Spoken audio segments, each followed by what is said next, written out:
यहाँ पे दीदी के ढेर सारे फूल लगे हुए हैं। तो ये कहाँ बाव छूटे या घरे।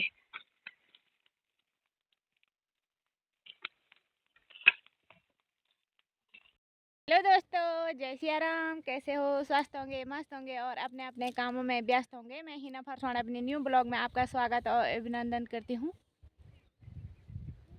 तो दोस्तों, मेरी ब्लॉग की स्टार्टिंग हो रही है 5 बजे से और मैं आ रही हूँ खेत में झाड़ काटने के लिए। फिर से ये देखो इतना सारा हो रखा है और कल से पूरे हाथों में छाले भी उठ गए हैं। सुबह भी गई थी, कल शाम को भी गई थी, सुबह भी गई थी और अभी भी आई हूँ।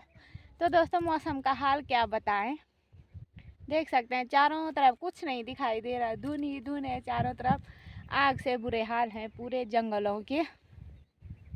तो जिसने ये आग लगाई उसका कभी भला नहीं होगा क्योंकि जंगली जानवर रहते हैं जंगलों में, उनको नुकसान पहुंच सकता है। तो ये देखो पूरे तरह से पूरी जगह धुन ही धुन है। तो दोस्तों, मैं आ रही हूँ झाड़ काटने के लिए और फिर से मैंने आज चिड़िया का घोंसला देखा। पता है कल भी देखा था, कल देखा था वो हमारे यहाँ बोलते हैं उसको कारपिंछी बोलते हैं। उसका ठूंठ लम्बा लम्बा होता है और उसके जो सिर पे ना चुटिया जैसी होती है, तो उसको हमारे पहाड़ों में बोलते हैं कारपिंछी। तो कल उसके अंडे देखे मैंने 3 और आज फिर से मैं यहाँ नीचे झाड़ काट रही थी तो आज मैंने यहाँ देखे घुघती के अंडे। घुघती होती है एक, तो आपने भी सुना ही होगा घुघती। तो आज मैंने घुघती के अंडे देखे और घुघती के अंडे हैं 2 अंडे हैं और वो भी सफ़ेद। अब मैं दिखाती हूँ आपको, बने रहे मेरे साथ ब्लॉग में। तो दोस्तों, ये हैं घुघती के अंडे। ये देखो ऊपर से दिखाई दे रहे हैं वो, ये देखो ये हैं घुघती के अंडे। ये देखो 2 हैं। तो यहाँ से भाग चुकी है घुघती। क्या करूँ मैं इन पक्षियों का। ये मुझे यहाँ पे झाड़ काटने ही नहीं दे रहे हैं कहीं पे। इतनी झाड़ काटनी है मुझे यहाँ पे और कैसे काटूँ मैं ये झाड़ काटूँगी तो उनके अंडे फूट जाएंगे और फिर मुझे पक्षियों का शराप लग जाएगा। तो क्या करूँ मैं, इसको भी रहने देते हैं। तो बाद में जब उसके बच्चे होंगे तो उड़ेंगे तो फिर निकालूंगी मैं, फिर काटूंगी मैं इस झाड़ को। ये देखो कितने बड़े बड़े अंडे हैं। तो ये हैं घुघती के अंडे और वो आ रखी है। ये देखो इस पेड़ पे है ये मुझे देख रही है, मुझे देख कर चिल्ला रही है वो। तो दोस्तों, ये है, ये पेड़ पे बैठे की है घुघती। ये देखो ये। तो जा रही हूँ मैं यहाँ से, नहीं काट रही हूँ झाड़। ये देखो फिर से यहाँ पे आ गई। ये देखो यहाँ पे बैठ गई है। ये देखो ये सोच रहे कहीं वो मेरे अंडे खराब ना करे, तो यहीं पे आ रहे, मुझसे डर भी नहीं रही है ये देखो। तो सबको अपने बच्चे प्यारे होते हैं। तो दोस्तों, कभी आप भी देखें तो ऐसे नुकसान मत करना, छोड़ देना वहाँ पे। क्योंकि जैसे हम पालते हैं अपने बच्चों को, तो ये वैसे ही ये भी अपने बच्चों को पालते हैं। तो ये आ रही है, देख सकते हैं आप। हम मुझसे बिल्कुल भी नहीं डर रही है। ये देख फिर से पेड़ पे भाग गई है। तो लगता है अपने काम पे। तो दोस्तों, बता रही हूँ मैं आपको एक चीज़ और यहाँ खेतों में बहुत धुई है भाई, परेशान कर रहे हैं, मुंह पे आ रहे हैं बार बार। तो दोस्तों, जो चीज़ है वो चीज़ है ये है दोस्तों टिमरू का पेड़। इतनी झाड़ है टिमरू के पेड़ की। तो दोस्तों, अगर इससे दांत साफ करेंगे आप तो आपके दांतों में ना तो कभी दर्द होगा और ना तो आपके दांतों में कभी कीड़े लगेंगे। पहले ज़माने के लोग इसी से दांत, जब टूथपेस्ट नहीं रहता था तो पहले के ज़माने के लोग इसी से दांतों के मंजन करते थे। तो पहले ज़माने के लोगों के दांत ना तो उन पे कीड़े लगते थे और ना उन पे दर्द होता था, बिल्कुल मजबूत रहते थे।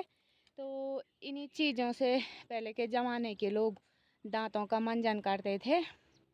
और दोस्तों मैं भी ले जाऊंगी इसको घर, क्योंकि हमारे खेत में ये बहुत ज़्यादा, कुछ तो मैंने काट दिया है जो खेतों में आ रखा था और कुछ मैंने बचा रखा है।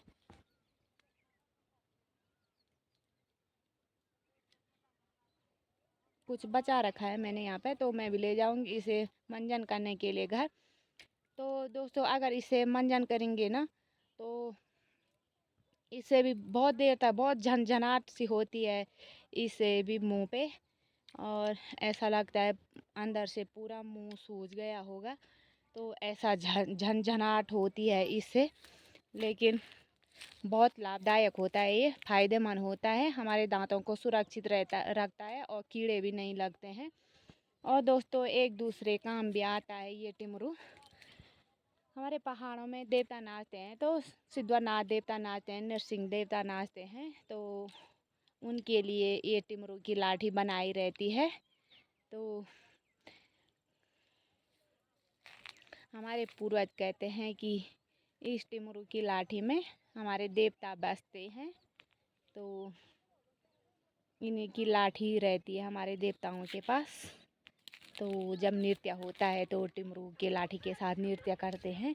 तो इतना सारा हो रखा है ये। तो दोस्तों चलते हैं अपना काम पे, अभी बहुत सारी झाड़ी काटनी है मुझे, और यहाँ खेतों में लोगों के तो गाय बैल भी आ चुके हैं। तो कल से मैं भी लाऊंगी अपने बैलों को खेतों में।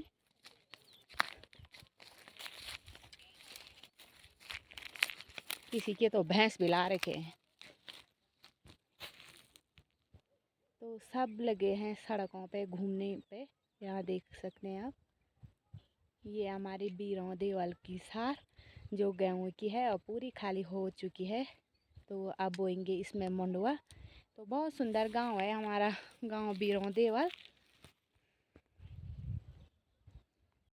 तो दोस्तों यहाँ पे देखो पक्षी बैठ चुके हैं अपने अंडों में, ये देखो आराम से बैठे की है।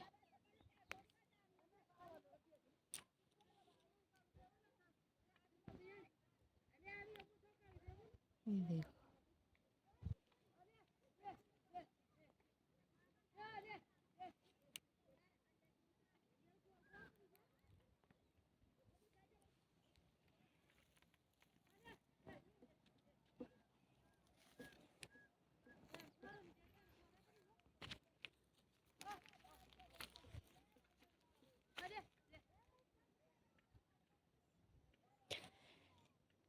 किसी का गेहूँ काटने के लिए ऐसे यहाँ कोई गाय बैल खेतों में लेके आ गए हैं, ये देखो।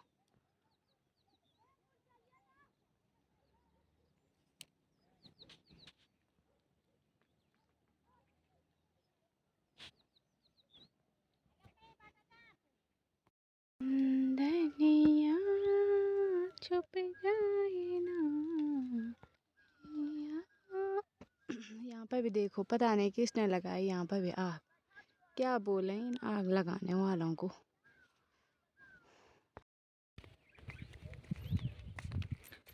तो दोस्तों चलते हैं घर की ओर, क्योंकि अंधेरा होने वाला है। तो सब चले गए हैं लोग घर, और मैं भी चलती हूँ। ये देखो कंडी रीति ला रखी है, तो घर में काट लूँगी थोड़ी सी घास। घास क्या काटनी है, लेकिन थोड़ा सा वहाँ पे खड़ी है पेड़ पे, तो उसको काटूँगी।